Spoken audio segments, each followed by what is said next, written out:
Bueno, vamos a rematar a quenda de conferencias desta mañán ca intervención de Iago Seara, que tamén é dos coordinador desta xornada, non? Para as poucas persoas que non o coñezan, non direi que Iago Seara é arquitecto, formado en Madrid, profesor na Escola Técnica Superior de Arquitectura da Coruña. Ten un currículum profesional moi extenso, do que eu destacaría fundamentalmente pois o seu traballo realmente decisivo no que é o estudo, a conservación e a protección do patrimonio, non? Desde postos de xestión, director de patrimonio, coordinador durante moitos anos da sección de patrimonio e bens culturais do Consello de Cultura Galega, membro de ICOMOS, e de outra serie de comisións e asociacións que relacionadas, digo, ca protección e conservación do patrimonio, así como intervencións no plan director da Catedral de Tui, do Museo de San Martín Pinario, de San Paio de Santiago e de outros moitos edificios. Pero, aparte desto, de todo este traballo, eu quería destacar tamén, de modo moi especial, que Iago Seara é un arquitecto humanista, é dicir, é unha persoa que continúa moi vinculada á tradición da xeración nos, en especial da visión da paisaxe que tiña Otero Pedraio, unha visión integradora da que formaban parte tamén os aspectos espirituais ou a percepción que as xentes tiñan do seu territorio. E a prova desto, non solamente está na súa, digamos que en traballos que publicou, en revistas, etc., senón que foi o que fixo un prólogo moi luminoso a nova edición dun libro pioneiro que é Paisaxe e Cultura, un libro extraordinario do ano 1955, non? No que colaboran Otero Pedraio fundamentalmente, pero outros, Llué Andrade, o propio Álvaro Bunqueiro, Fernando Zoxé, etc. E no ano 2009 esta obra editouse cun prólogo luminoso, repito, de Iago Seara, titulado precisamente Paisaxe e Cultura, de verbo, non? Así que hoy vai nos a falar tamén o Monte Ben Cultural, artellador da paisaxe cultural de Galicia. Gracias. Moitas gracias, Bejerto. Como temos un pouco xusto o tempo, o que vamos a facer é ir lendo reflexións que pensadas para esta xornada, e tócame obligatoriamente decir que hai algunhas cousas que se solaparon para min moi felizmente en varias intervencións, non? Sobre todo a de Vanessa, porque eu collín o sistema máis práctico e funcional con respecto ao título destas xornadas, non? E quixen poñerme na realidade de efeitos derivados, devalados, como diría Otero Pedraio, das distintas administracións que tocan o tema do patrimonio, desde a ordenación do territorio, desde cultura, medio ambiente, etc., que confirmaron e sintetizaron de cara a este estado actual do paisaxe en Galicia en diversas matices algo diferentes extrañamente en unha administración que tiña que ser única, non? Que pode ter consigo unhas certas, digamos, dúbidas a hora de gestionar o territorio, a paisaxe cultural e levar adiante esa propia administración, non?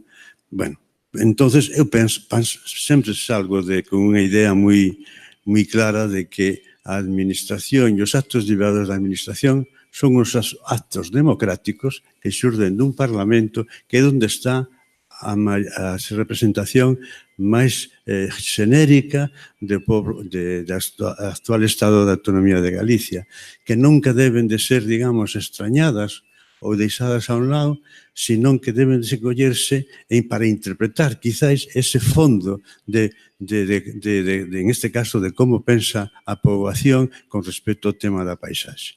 Ben, o título parte xa dunha comprensión derivada do que acaba de dicir Pejerto sobre a paisaxe e patrimonio. Pero non todo, pero basicamente é patrimonio. Esa diferencia entre paisaxe sin o adjetivo ou a paisaxe con adjetivo de paisaxe cultural é unha cuestión que debemos de superar, non? Pero que está na realidade nosa. E quero partir con algo que para mí sempre me posicionou moi ben, non? Que é un texto das 7 lámparas de arquitectura de Ruskin, en que o tema exactamente do recordo, a memoria, o recordo. Traducida normalmente por a memoria, cando realmente tenía que ser o recordo. Bueno, nas últimas traduccións deste libro, xa se matiza e se concreta ese tema, pero os que vivimos sin saber inglés e cunha bibliografía traducida ao español, tiñamos aí unha certa diferencia. Dice, nos han prestado esta tierra durante nuestra vida, no es más que un bien sujeto a restitución, pertenece a los que vendrán después de nosotros, cuyos nombres están ya inscritos en el libro de la creación como los nuestros mismos. No tenemos el derecho, por actos o por negligencias, de conducirles a penalidades inútiles o a privarles de beneficios que estaría en nuestras manos legarles. 1860-70, que cando estivo en plena actividade reflexiva sobre o patrimonio e o patrimonio cultural, acórdense ustedes as pedras de Venecia, el dibuixante magnífico, catalogando e documentando por medio do seu dibuixo todo, facendo o gran tour renovado no romanticismo, non? A Italia, a Venecia, todo. É unha presencia moi importante para comprender o que hoxe chamamos patrimonio. Se non pasamos por esta lámpara da memoria, é difícil que esas ideas de o patrimonio como herencia, conservación obrigada e transmisión non se entendería. Por isto é unha cita imprescindible para este asunto. Pero tamén hai outras citas importantes, recentes, como esta, que aquilo que é patrimonio, aquilo que as xeracións pasadas preservaron e transmitiron ao presente e que unha porción significativa de poboación, e aquí empeza a estar poboación xa no discurso hasta o final, a poboación actual desexa fidelizar no presente e transmitir o futuro. Cito aquí a Rebeca Blanco no informe que fixemos, distintos informes que serviron para formar o posicionamento, a informe a memoria para a declaración, para a tramitación no Parlamento da Lei de Patrimonio Cultural de Galicia do ano 16. A primeira había sido no ano 95. O texto legal de 2016 avanzou notoriamente en canto a súa aportación de contidos novos en relación aos tipos de bens que desenrola, sobre todo nos tipos vinculados ás ideas do territorio ou da paisaxe con valor histórico-cultural. E o natural e relacións espaciais especiais.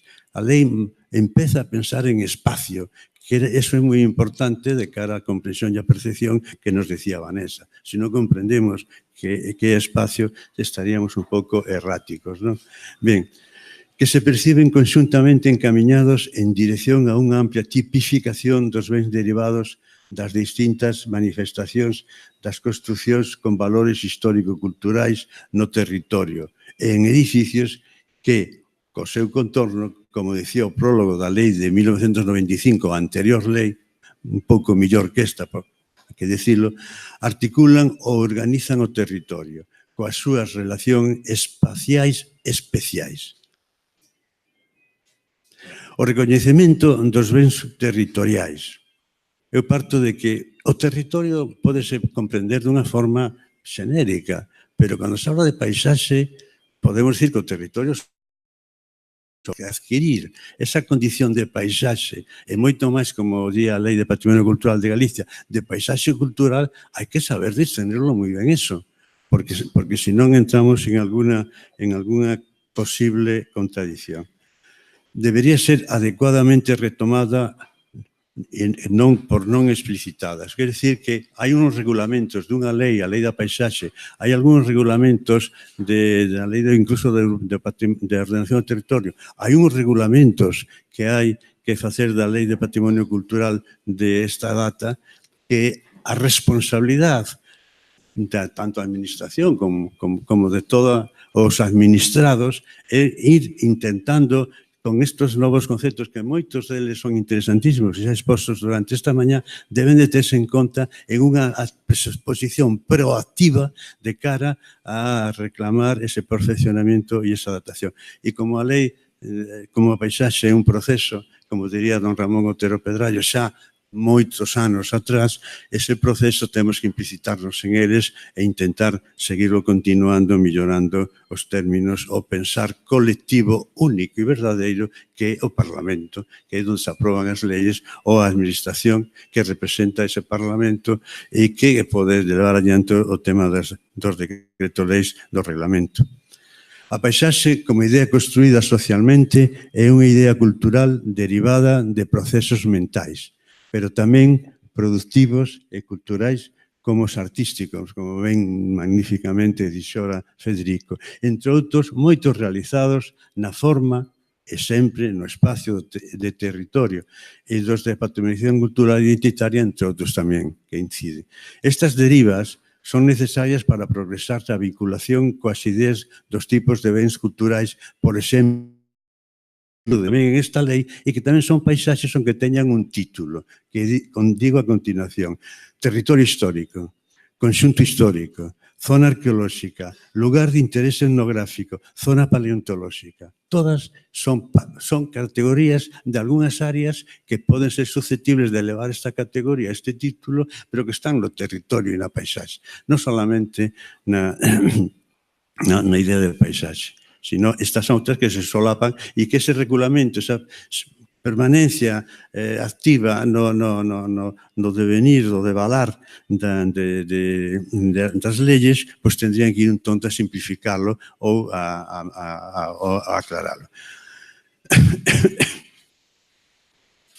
Na idea de territorio, unha idea que unha vez comentara moito con Rebeca e que a mí deu-me esta idea de luz, de que hai que empezar a ser un pouco máis específicos. Na idea do territorio están contidos valores culturais, científicos, xeográficos, valores de pertenza ou de fidelización, de transmisión e valores políticos. E, polo tanto, sería atinado que todos eles fosen tidos en conta na interpretación e desenrolo da lei, tendos presentes a hora de definir e localizar unha unidade territorial nos procesos de monumentalización, que é, no fondo, o que está en permanente estado de actividade. E porque non entende todo o mundo que se declare monumento, que se declare BIC. Entonces, implica a identificación dese individuo ou grupo con ese espacio.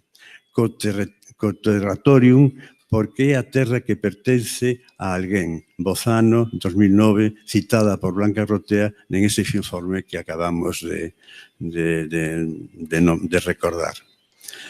Expoñemos en estas consideracións, en estas e as que veñen, consideración a vida conta de que a lei caracteriza tipolóxicamente categorías como territorio histórico, camiños e vías culturais, que son outros aspectos a un certo espacio percibido de darle un título. E cando se percibe colectivamente e o interpretan como territorio histórico, como camiños ou como vías culturais, pois están realmente falándose da paisaxe e está enriquecendo ese concepto máis amplio das leyes e en este caso da lei de patrimonio. Sería necesario reportarlles un esforzo máis no desenrolo dun posible articulado regulamentario, perfilándoos en base aos valores enriba mencionados, especialmente en base a aqueles que son de herdanza, pertenza, identificación e transmisión, pois eses son precisamente os valores máis especificamente culturais patrimoniais. E segundo, o devir permanente das ideas e símbolos do patrimonio cultural e da paisaxe cultural. Xa nos estamos centrando na interpretación da paisaxe como fai a Lei de Patrimonio Cultural.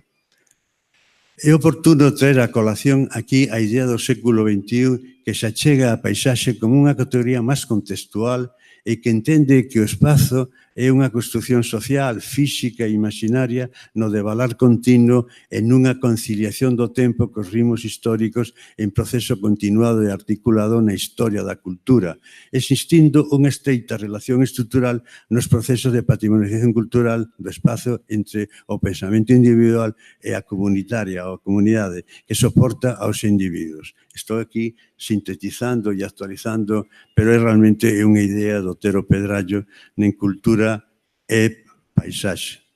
Que se editou no ano 1955, imaginen, no ano 55, e reeditado no ano 2002.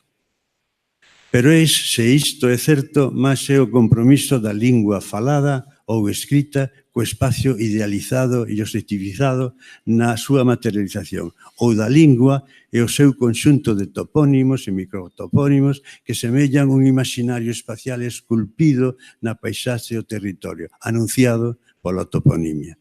Ambas, a lingua e o territorio, o paisaxe, parecen salvaguardarse entre sí da desamortización.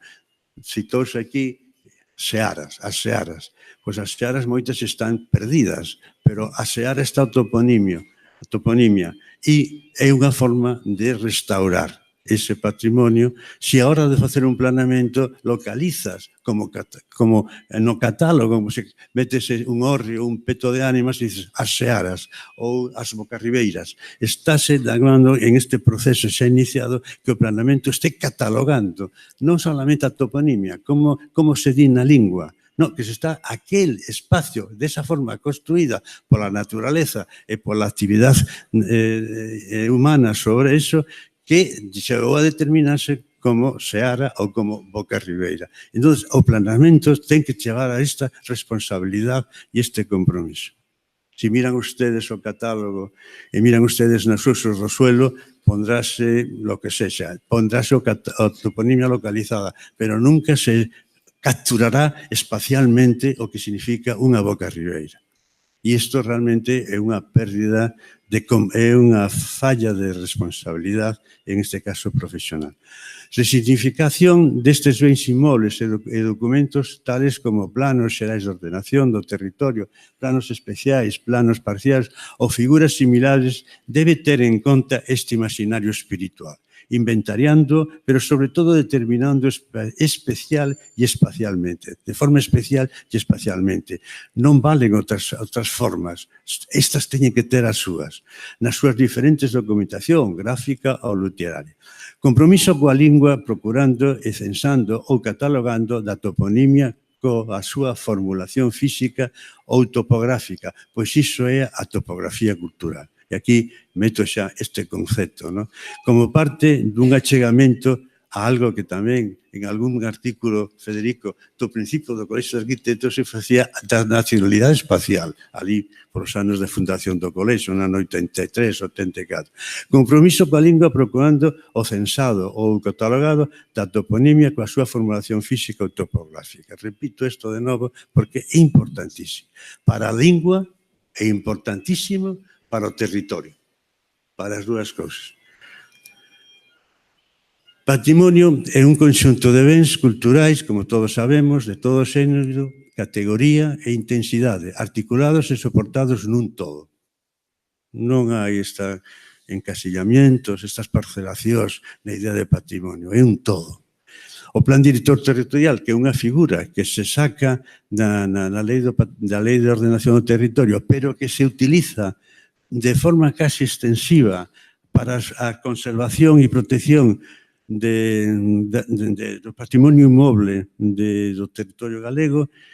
A lei do patrimonio cultural utiliza, como antes na outra lei, hablaban do plan especial de protección. Ahora é o PTI, que é algo así como un plan director que organiza, que dá unas directrices para desenrolar despois figuras de planeamento especial ejecutivo para esas piezas especiais, espaciais do territorio. Por eso, o Plan Director Territorial, PTI, débese reclamar como parte dos procesos continuos e permanentes da patrimonialización cultural e identitaria, sobre todo na conservación e na protección. É complementaria con normas previas á realización do planeamento especial, na procura da conservación destes bens culturais de ámbito territorial, a excepción, acaso, dos xardíns históricos, porque xa teñen algo máis de obxecto, non? Máis de monumento, que podría ser seguramente outra figura, que polas súas características encaixarían mellor coa categorización de monumento. A figura do PTI, o Plan Territorial Integral, non debe eximir da necesidade dos planes ejecutivos posteriores, que non quede a cubrir risco de que se faga un PTI, un plan director, pero non hai normas ejecutivas que posibilitan impedir ou facilitar a conservación. Por lo tanto, ollo con eso. As determinacións ou directrices do PTI para as figuras do Planeamento Especial de Protección ou similares deben ser desenroladas sin dilación, ou sexa, de forma inmediata. Non se pode decir a declaración do camiño francés, patrimonio mundial, etcétera, etcétera, sin ter un plan especial ou un PTI. Quizás habría que afrontarse xa con el, xa é un momento, sendo ao mesmo tempo PTI e sendo ao mesmo tempo plan especial. Eso aquí Carlos lo podría matizar moito mellor, porque ele é profesor de urbanismo. E eu son de proxectos. Entonces hai uns matices moito máis de longo recorrido en Carlos que en mí. Debes evitar a idea de que existen conceptos diferentes como patrimonio arquitectónico, patrimonio industrial, etc., pois esta diferenciación pode levar á falta de cohesión da unidade no todo que se aglutina na idea social do patrimonio cultural de Galicia, nun territorio culturizado, logo paisaje cultural, topografía cultural e, por que non, nacional espacial. A alternativa de coherencia é diferencialos como ben arquitectónicos, industriais, artísticos, etnológicos, bens. Pero todos nunha unidade no todo que é o patrimonio cultural galego. A eles se sumarían os bens arquitectónicos, os bens artísticos, etc., e tamén, como non, os bens documentais e bens bibliográficos que tanta luz abren a hora de observar ese patrimonio inmueble. Tanta luz abre. Esa diferenciación. Cando fixemos a lei do ano 95, decíase que todos os documentos de cada monumento declarado BIC teñen que ter inventariados toda a documentación que está directamente ligada a ese monumento, a esa declaración. Por qué? Porque non se pode, da observación directa, sacar toda a luz que nos daría todo ese patrimonio inmaterial ou moble que están acompasando na historia. Ensayar o tema do factor histórico nas formas e procesos da paisaxe require un espírito analítico que non se debe esgotar na análisis e significaría un ensayo de verdadeira e fonda historia de Galicia, Otero Pedrallo. Dio Convenio Europeo, Vanessa, dio Convenio Europeo da Paisaxe que por paisaxe se entenderá cualquier parte del territorio tal como lo percibe la población, cuyo carácter sea el resultado de la acción o de la interacción de factores naturales y o humanos. Puede deducirse como paisaxe a través dunha acción moral consciente ou inconsciente, e iso decía Otero Pedrallo, pero sobre todo Salvador de Lorenzana en el libro que tanto estamos nombrando. E aquí coincide esa acción moral consciente e coincide con esa acción e interacción de los factores naturales y humanos. O sea, ese paralelismo en un escalón inferior histórico o máis longo, máis tardío, é unha reflexión que a mí me interesa moito, porque son grandes conceptos sobre o tema da paisaxe, do territorio e do patrimonio que estaban en unha moi presentes, eu diría casi de forma comunitaria, afectiva, familiar, cando se falaba de Galicia en esta generación nos que citou Bergetto fai un momento. Resultante da interacción e da acción de factores naturais e humanos non sempre é capturado culturalmente como paisaxe nunha acción moral consciente da poboación, é dicir, aplicando no territorio a súa comprensión como conciencia de paisaxe. Pero pode ser eso tamén ser factible, e de feito é que se este facendo de unha forma inconsciente en certas celebracións que se acontecen periódica e estacionalmente en Galicia, como veremos a continuación. Caracterización do territorio. A caracterización do territorio asume na súa construción permanente, ademais da acción e interacción dos factores naturais e ou humanos, outros factores apreciables que poden chamarse valores de rememoración. Antigüedade, histórico e ou de rememoración intencionada. Faise unha intervención en este lugar do territorio ou en este paisaxe para que sexa máis percibido e máis posta en valor. Bueno, son acciones de rememoración intencionada que moitas veces se van, como cando en Roma se celebraba unhas campañas de Tito por o territorio europeo e regresaba a Roma e se lle ponía un monumento para rememoración para unha rememoración intencionada e permanente no tempo. Eso tamén, na historia dos criterios de restauración e a historia dos criterios de restauración, é unha cuestión que se solapa con isto. Entón, a los Riel, cando fala dos novos valores, a nova comprensión dos valores en uns tempos novos, recoñece que tamén hai eses valores de rememoración intencionada, que tamén ocurren de cotío, se miramos sensiblemente e profundamente, tamén estarían. Bueno, este é un homenaxe por medio dunha imaxe a un plantexamento moi de idea da paisaxe que está no romanticismo, donde hai sobre todo, isto que me equivocaré ou non, Federico sabrá máis, pero penso que é a partir de onde está. De feito, Ruskin tamén era un destacado membro. Magnífico crítico de arte, e aí se debe a gran revalorización e valoración de Turner, dos grandes pintores. Cando había que ser moderno, sabía saberlo, non? Interpretarlo e coller. Con máis tino, podría dicirse que o resto dos valores ou factores percibidos no territorio son meramente nomeados antes, acopiables cos valores definidos tamén nas dúas etapas de elaboración do Atlas da Paisaxe de Galicia. Aí tuvimos que estar con moito esforzo nas reunións de traballo, tanto Federico como Aixei, e, bueno, o que se pudo facer, se pudo. De elaboración do Atlas da Paisaxe de Galicia como naturais e ou culturais. Tamén son, en boa parte, susceptivos e, polo tanto, non absolutos.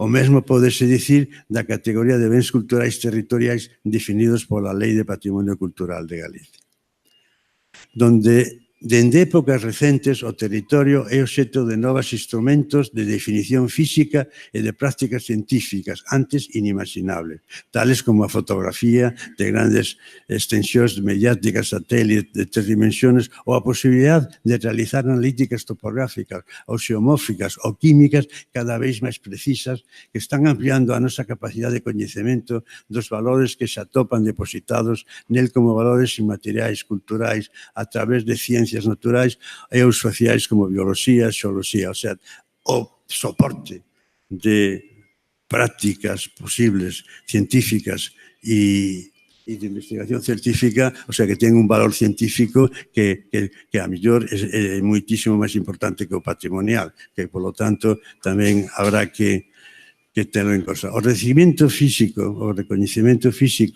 cultural e político do territorio o fai susceptible de ser percibido como paisaxe tal como lo percibe a población, que volvendo ao convenio da paisaxe. Respecto dos valores que fan que a poboación perciba unha parte concreta do territorio como paisaje, como vi. Os valores de pertenza, social, cultural.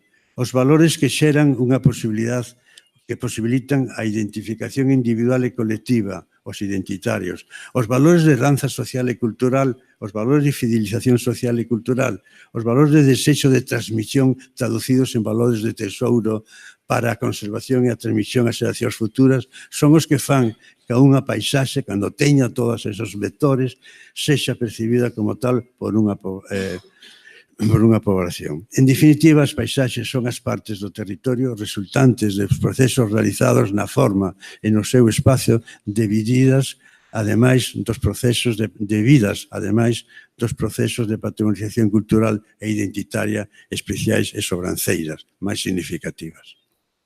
Por exemplo, en función da Lei da Paisaxe Galega, están esas partes do territorio que son lugares coa capacidade de ser percibidos, sentidos e identificados como sobranceiros, áreas de especial interés paisajístico, as AIP. Pero a lei e despois o catálogo las fai dunha forma genérica, non gradúa, porque unha aldea, se está viva, ten a súa área de especial interés paisajístico de lugar, ou unha comarca, ou todo Galicia. Por lo tanto, habría que tamén saber dar ese salto, non? E concretalos en algo así como áreas paisajísticas de especial interés paisajístico de primeiro, segundo ou tercer nivel, para entendernos. O mesmo pode ocorrer cos bens culturais de orden territorial dos que falamos máis adelante, BIS, catalogados e ou censados, aplicados ás categorías definidas pola Lei do Patrimonio Cultural Galego. Respecto ao valor cultural patrimonial da paisaxe, que é un pouco o que se quere chegar, non? A base destas clasificacións atópase no propio Convenio Europeo da Paisaxe. No seu artigo 1D, un poquinho máis abaixo dun A, como é lóxico, onde se di que por protección das paisaxes se entenderán as accións encamiñadas a conservar e manter os aspectos máis significativos ou característicos dunha paisaxe, justificados por seu valor patrimonial. A lei, o convenio da paisaxe, reconoce ese valor patrimonial, por lo tanto, está realmente misturando ou facendo un mix, pero sintetizando, o sea, non o conciben a paisaxe sin ese valor. E se estamos adheridos a ese convenio, por ser un miembro da Unión Europea, lóxicamente, isto tería que estar máis desarrollado na nosa lei e tamén desenrolada nos aspectos máis propios da investigación. Supoño que isto se pon así. Vale. Por lo tanto, é outro aspecto de cara ao futuro de facer este esforzo, non? Entonces, derivado da súa configuración natural e o seu acción de homes, do home, sendo de salientar precisamente ese párrafo no que considera justificada unha paisaxe polo seu valor patrimonial ou acción moral consciente que xa anticipadamente, antes de poñerse a percibir, ya o pedía a xeneración nos. Isto é unha imaxe tamén, seguindo un pouco, recordando que non estamos fora do romanticismo, que estamos todavía ali. Este cuadro de Friedrich é moi interesante porque habla da mistura de forma dramática entre o patrimonio artificial, o natural, o patrimonio arquitectónico, o patrimonio popular, arquitectura popular, etc. Para non lembrarnos de que todo está, digamos, en un mismo contexto. No artigo 5A dese mesmo convenio europeo volve a existir nesta liña de valoración patrimonial ao afirmarse que cada parte se compromete a recoñecer xurídicamente as paisaxes como elemento fundamental do entorno humano, expresión da diversidade do seu patrimonio común, cultural e natural como fundamento da súa identidade. Palabras que están no convenio, por lo tanto está dentro de todo ese contexto, digamos, plural e transversal, usando conceptos que por a súa banda xa estaban implícitos e desenvoltos con ampla anticipación por Otero Pedrallo en Paisaxe e Cultura e volvo a reeditar, que reeditado xa recentemente tamén. Unha imaxe desa mistura de monte, Boca Ribeira non, pero ladeira, ese concepto de Felipe, de paisaxe cóncavo, paisaxe, digamos, cóncavo, pero onde se habita, no norte ou no sur, todas as referencias tamén son moi interesantes. Como se reestructura unha peza histórica, en este caso da arquitectura militar, e organiza un espacio, a súa vez, todo vai surdindo, tanto naturaleza como arquitectura, vai ir conformándose a unha unidade de maior dimensión e, polo tanto, con capacidade de ser máis alá do monumento, un monumento territorial, definitiva, ou unha paisaxe cultural. Esta idea central da cultura paisajística desenvolvida en Galicia e dende Galicia toca o cerne singular do territorio, tal como o percibe a poboación, a paisaxe. Claro está que esta percepción individual é social e consciente, pero a maioría das veces é inconsciente e, polo tanto, é a vez directa e indirecta. Atrás da paisaxe de Galicia buscou captar o sentimento da percepción sobre a paisaxe mediante a sondaxe e procesamento de datos establecidos en talleres en Quisa, nun ámbito, digamos, que comarcal, pero pode que esta sondaxe non alcanzara a idea esencial da idea do convenio de Europeo da Paisaxe.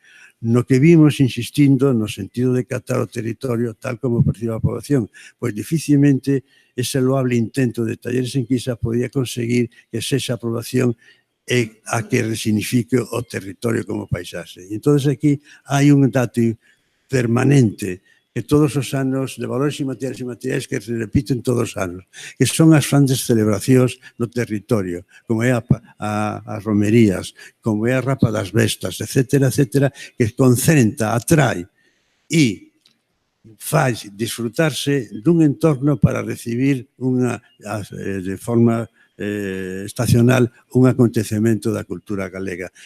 El estudio antropológico e etnográfico de todas estas grandes celebraciones, que son moitas, darían moitos datos de ese valor de pertenencia, ese valor espiritual e inmaterial que está sometido ou soportado por un territorio que tamén de forma espiritual se construye. Eso sí que sería, el estudio de eso e as conclusións de ese estudio, sí que sería gran enquisa, tanto de uso consciente e inconsciente do territorio.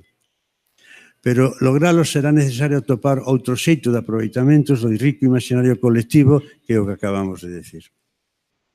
Estou a referirme a que hai no imaginario colectivo galego un compendio de usos comunitarios e sociais de apoderamento, unhas veces continuado e outras estacional, de algún espacio do territorio, algo así como unha gran celebración nun fenómeno que é necesario ter en conta porque, sen dúbida, reporta mellor, máis completa e máis fonda de información que os talleres en Quisa, que non era unha mala idea, por suposto, que foron, sen dúbida, un intento moi loable, mas que non parece o máis aceitado.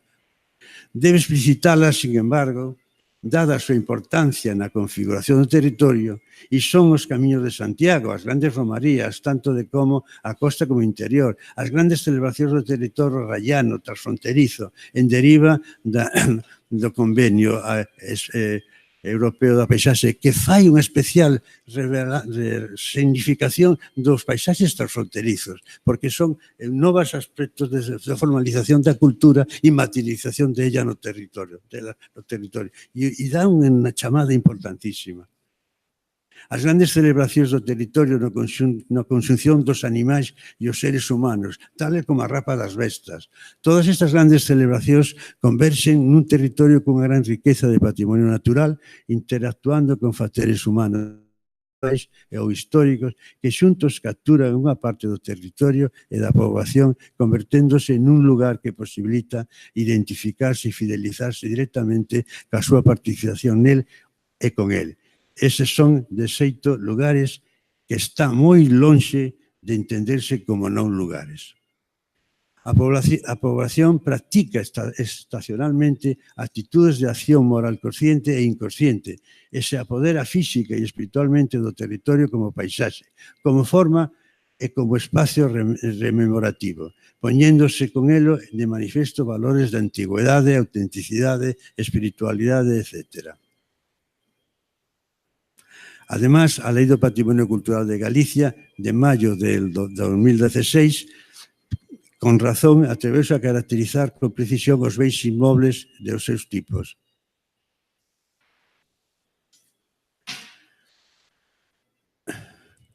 Considéranse bens de patrimonio cultural inmaterial para os efectos desta lei a lingua, a tradición e expresión orais, a toponimia, as artes do espectáculo, en especial a danza e a música, os usos sociais, rituais, ceremoniais e actos festivos, os coñecementos de usos relacionados ca naturaleza e o universo. Aquí é onde entraría de seu e con todo o dereito que os montes veciñais, os montes de Mancomún, os montes foran posibles, susceptibles de ser declarados BIC. Pero, como diremos máis adelante, de caixón. Non hai dúbida ninguna. E, ademais, como decía Felipe, de que, ademais, poden estar estes montes veciñais soportando ou acollendo aspectos, digamos, tipificados en categorías diferentes da propia lei. Por todo eso, pero por si vimos de seu, os montes veciñais son en sí un recordatorio, unha pervivencia de algo tan especial como é esta significación de partes do monte e de partes do territorio. Eso queda aparte e sin excluirse. Eu quero me posicionar no tema do monte veciñais. As categorías de bens inmobles declarados de interés cultural ou catalogado.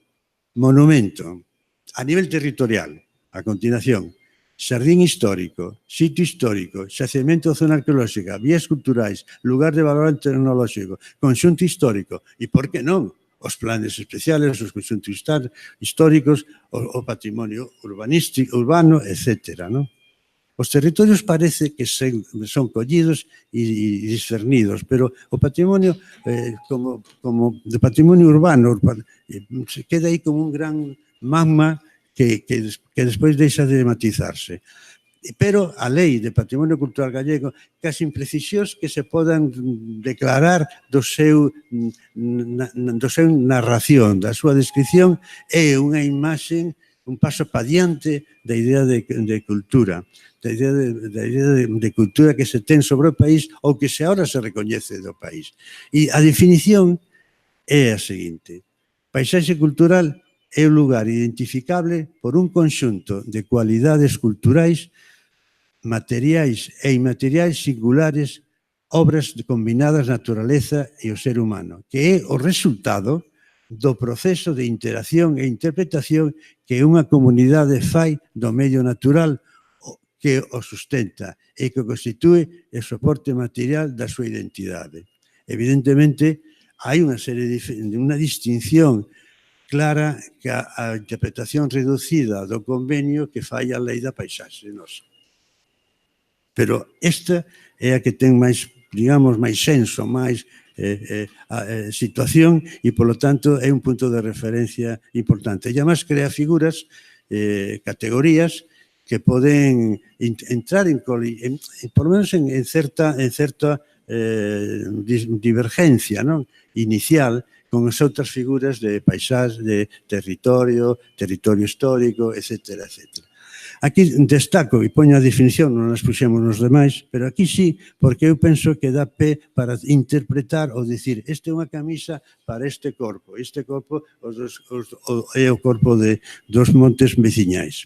Territorio histórico, o ámbito no que a ocupación e as actividades das comunidades ao longo da súa evolución histórica caracterizan un ámbito xeográfico relevante polo seu interés histórico, arquitectónico, arqueolóxico incluso, como veremos, etnolóxico, antropolóxico, industrial ou científico ou técnico. Perfecto. Entrando xa nos montes veciñais. Temos 10 minutos, a ver se conseguimos. A presentación. Hai un libro que para mí foi unha sorpresa fai tempo, pero non moito, a verdad, non por o que pode dicirse que aquí vamos a subliñar, sino porque deume unha información que eu carecía, honestamente, carecía dela, que era que no final do século XIX, como non, ao final do século XIX, un grupo de enxeñeiros vinculados ao servicio forestal e fixo un catálogo e unha localización e delimitación, grosso modo, por suposto, dos montes veciñais da provincia de Pontevedra. E delas se sacan unhas conclusións que eu aquí recollín dicindo que son todas do libro e dos autores, simplemente collidas estratégicamente, casi publicitariamente, porque dan senso e contido histórico, cultural e de pertenencia patrimonial dos montes veciñais. E desarrollei esa idea por si é un modo de favorecer a conservación, a protección e incluso o mantenimento como un gran espacio da historia de Galicia, como decía Otero Pedrallo, unha fonda historia, recoñecer os procesos, localizar, é unha fonda historia de Galicia. E dice esta presentación deste libro, a presentación a do conselleiro Carlos Álamo, como os conselleiros, cando están ben informados, poden dicir cousas interesantes. Primeiro volumen de Os Montes Veciñais de Galicia. Quizás non tiña razón eso, porque hai moita máis bibliografía. Pejerto pode dicilo, Federico, etc. Pero en ese contexto podía ser que sí. Esta documentación rescatada dos arquivos forestais permitíranos coñecer con gran precisión o estado legal e forestal que hai 100 anos presentaba un grupo de máis de 170 montes veciñais da provincia de Pontevedra. A documentación rescatada dos arquivos forestais permitíranos recoñecer unha gran precisión o estado legal e forestal que hai 100 anos presentaba un grupo de máis de 170 montes veciñais da provincia de Pontevedra.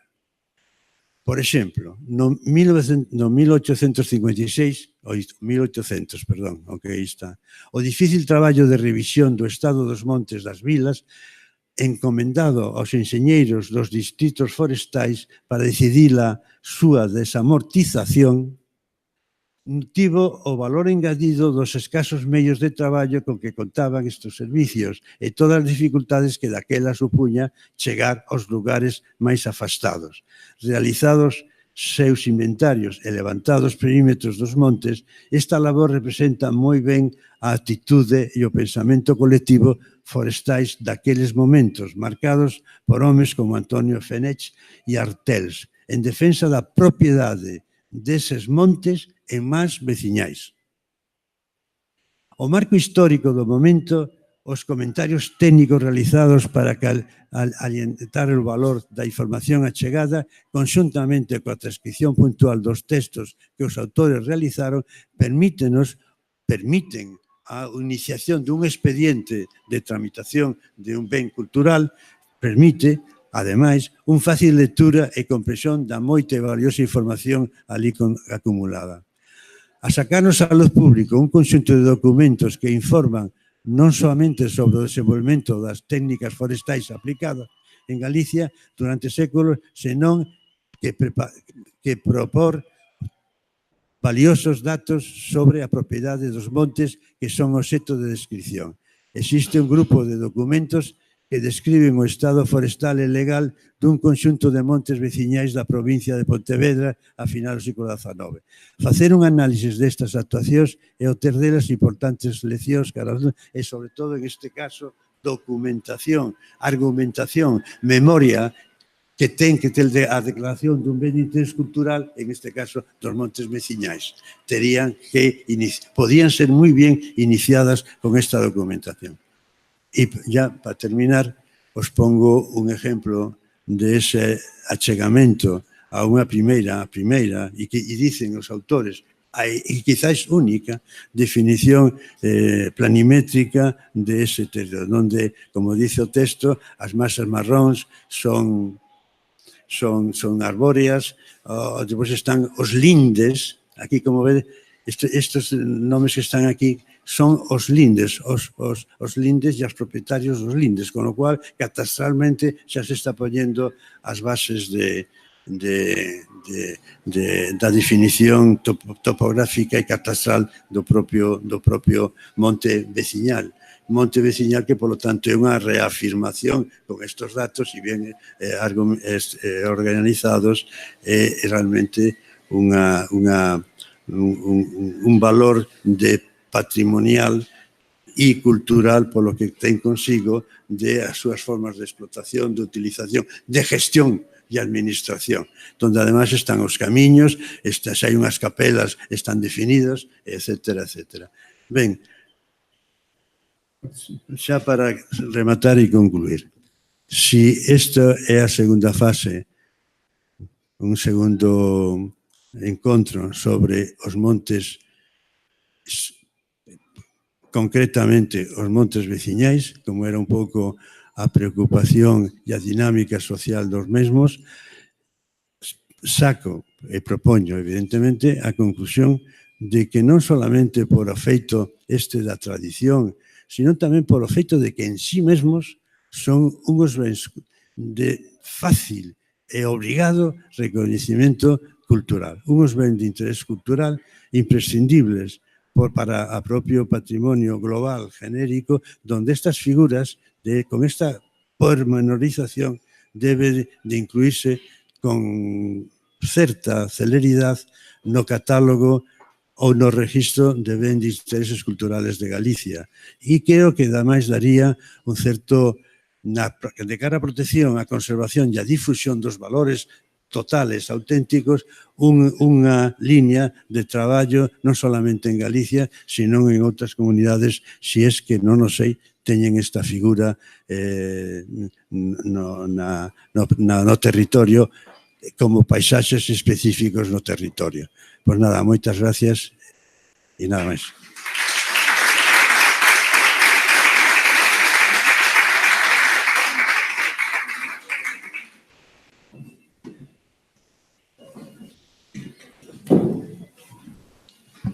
Bueno, moitas gracias a Iago Seara por esta densa exposición na que nos puxo manifesto o seu concepto global de territorio como patrimonio e como soporte de patrimonio, no que repasou pois tanto as opinións de